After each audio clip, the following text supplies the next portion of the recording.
Good greetings, everyone. So, as it turns out, this will be our last treatment of this text for the current year. As after today, we'll go on a hiatus, a 2-week hiatus. So we'll come back on leave on the 11th of January. And I'll let you know a little bit about the plans for next year after the brief treatment of this text by Ab Amon and Porphyry. It's really by Ab Amon, as we've stated before, in response to questions by his Greek student who goes by the name of Porphyry. And the last time we spoke about his statements on the materiality of what is incorporeal. Incorporeal means something that is outside of physical existence, that does not exist physically.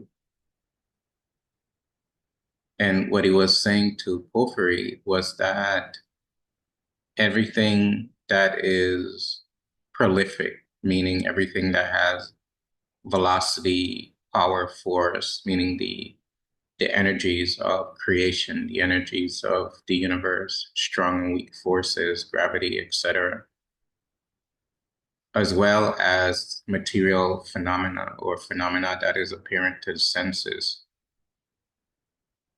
such as, what you see in nature, other human beings, etc., are actually manifestations of an of a immaterial reality. There's an ancient Egyptian proverb that goes something like, God is unmanifest, but is most manifest, meaning that the transcendental reality in its essential nature is unmanifest, but it manifests as everything. And this mystic reality that was discovered by the sages is the basis for the henotheistic development of ancient Egyptian religion, where you have one transcendental being who is outside the realm of time and space, but manifests as the Neteru, the gods and goddesses that occupy and make up time and space. And so these are generated forms from creator spirit consciousness that the immaterial reality articulates to generate material form. And these material forms appear to you, to human beings and to animals through the senses, the operative senses. But since these material forms are generated from an immaterial reality, they cannot said to be absolute realities. And that's why the henotheistic process of ancient Egyptian religion is highly sophisticated, because they're saying that there are these gods and goddesses, Shu, Tefnut, Gebnut, Asar, Ptah, Sekhmet, etc.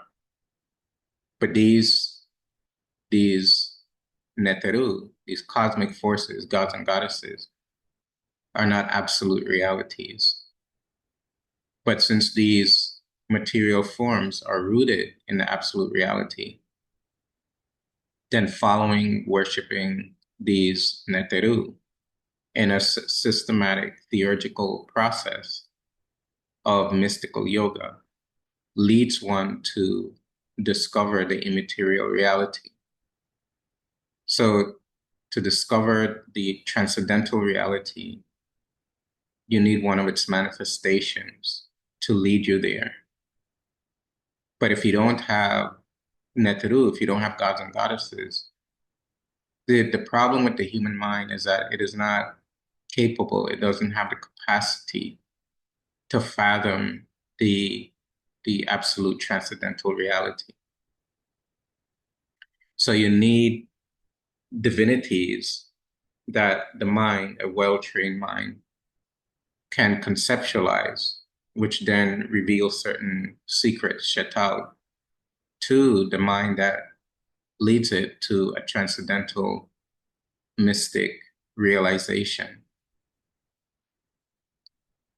And that's the process or the journey of the soul. So the problem with monotheism is that if you say that there are no what are referred to as lesser divinities, gods and goddesses, and you just only look at the transcendental reality, the problem is that your mind is too limited. The human mind is too limited to fathom the transcendental reality.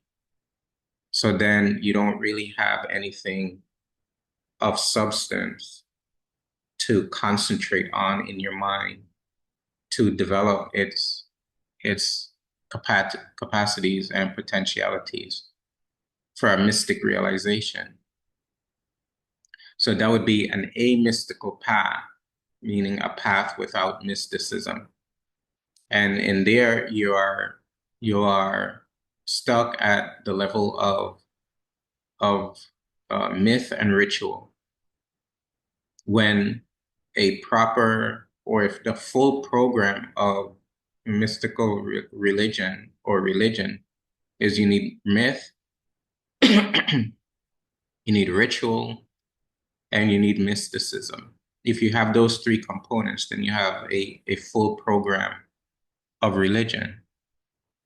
If you only have myth and ritual, then you're missing one of the components, and you're actually missing the key component, which is mysticism, which allows you to realize the higher mystical reality of yourself, which is transcendental and immaterial. So these are significant and serious issues of religion and the outcomes of religion, and how following amystical processes leads to great trouble in the world. As you know, Bob Marley, he has a song that says, so much trouble in the world. So Ab Amon continues, being therefore a thing of this kind, the God who is the cause of generation of all nature and of all the powers in the elements as transcending these and as being immaterial, incorporeal, and supernatural, unbegotten and impartible, wholly derived from himself and concealed in himself. This God precedes all things and comprehends all things in himself. So what he's saying here is that the transcendental reality, and recall that we went over a little about this terminology of God, and that's the nuance of this term is being lost in the translation into English and in any of the Romantic languages. In the Kemetic language, it would be either Neteru or Nebuchadnezzar, with the connotation of all-encompassingness. So it doesn't give the connotation of a single uh, entity that is concealed within itself. It's talking about a transcendental, all-encompassing, all-pervasive mystic reality that is not apparent to the senses. And so what Ab Amon is saying is that all of these, the powers and the elements, or all of these manifestations that are apparent to the senses, are derived from this mystical reality that transcends these powers and forces and energies of nature and creation. So there is something that transcends creation, that is beyond creation. And that is what you can refer to as Nebuchadnezzar. And since it is beyond creation, it means that it's beyond the mind's capacity to conceptualize.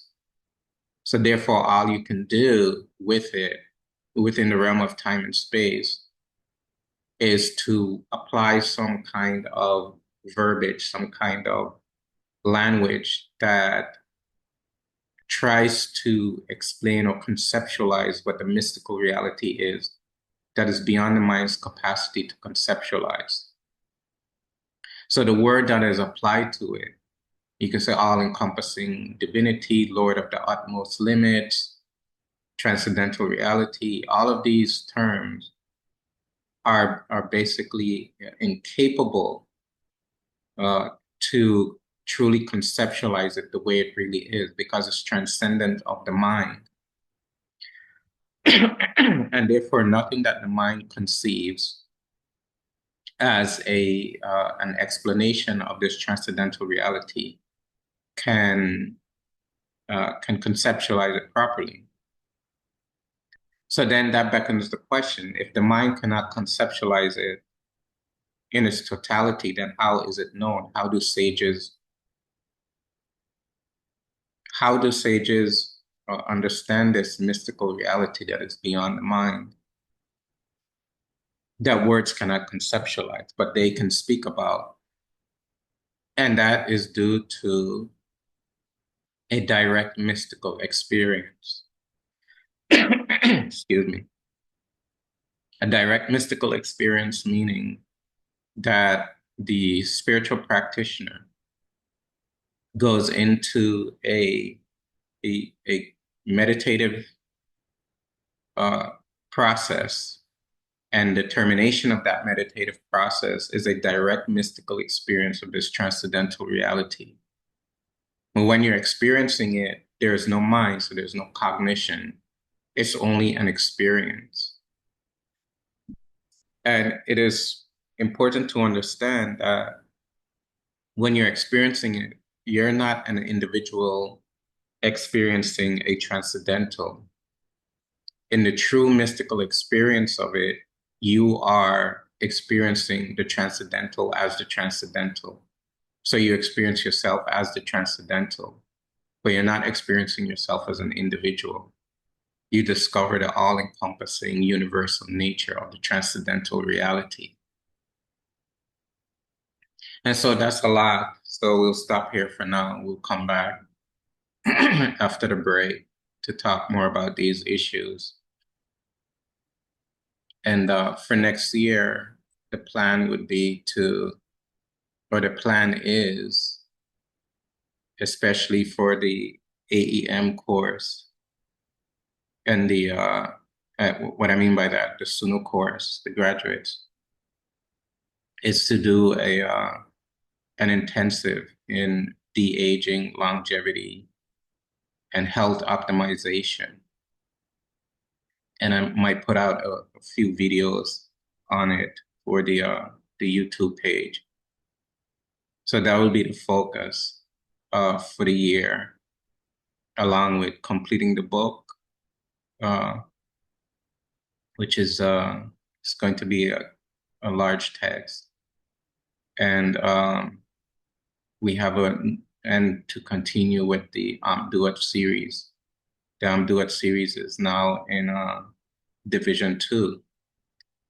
And moving along in Division 2. So we'll continue with those things. But there's going to be a strong emphasis on the anti-aging, longevity, and health optimization. I'll share with the group things that I've done, revelations from the text, the hieroglyphic text, etc. So dua everyone, and dua for, again, another wonderful devotional. Yeah, you can use this time of year while we're on hiatus to think about these teachings more deeply, to make space and time to think about these teachings more deeply. Any practices that you've learned during the year that resonated with you, to take the time to practice those teachings intensively, or as intensive as you can, and to concentrate on those teachings for a few days, a couple weeks. Those any of the practices that you found helpful or a potential for your health and your spiritual evolution during the year. And I think the SEMA will have maybe, I think, one or two. I know for one for sure, one program, I believe on the 29th. So you should go to that and participate in that. So this should be a time of immersion in the teaching, anything that you want to shore up.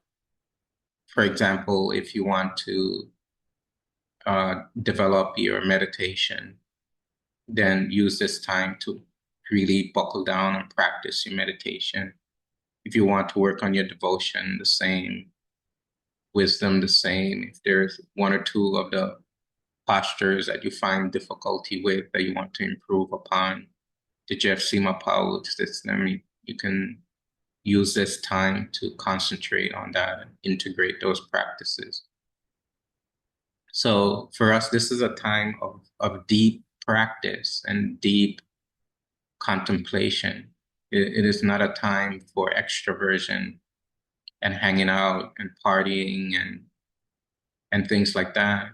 It's a time for going inwards and deeper self-discovery. And so it's a somber time, meaning it's a time for quietude, contemplation, for silence, outward and inwardly, and for going into the as Sebama says, the cloisters of the heart. It's time for going inwards and using the cosmic environment to your spiritual advantage. You know, with the changing of the rising of Sirius that already occurred and etc. You can also pay attention to the Big Dipper, and you know we've discussed certain things about that in our advanced classes that you can use at this time as well. So it is not a time for worldliness. It's a time for spiritual practice and deep and profound thought. Especially if you're getting older, you're moving closer and closer to the great event. And what are you going to do? How are you going to handle the great event? And that's a question that you can contemplate upon as well. And you know what I mean by the great event, that the separation from your current body, and where do you want to go from there? So these are profound questions that you can contemplate upon. Okay, so dua everyone. Until we meet again, it was a wonderful year of devotion to Goddess Net and much appreciation to Babastu Omya, to Sunu Satnahas, to Sunu Dogi for facilitating another year of our devotion to the great goddess in all her mystic forms. And may she unveil herself so that you can see her true form. Hitat.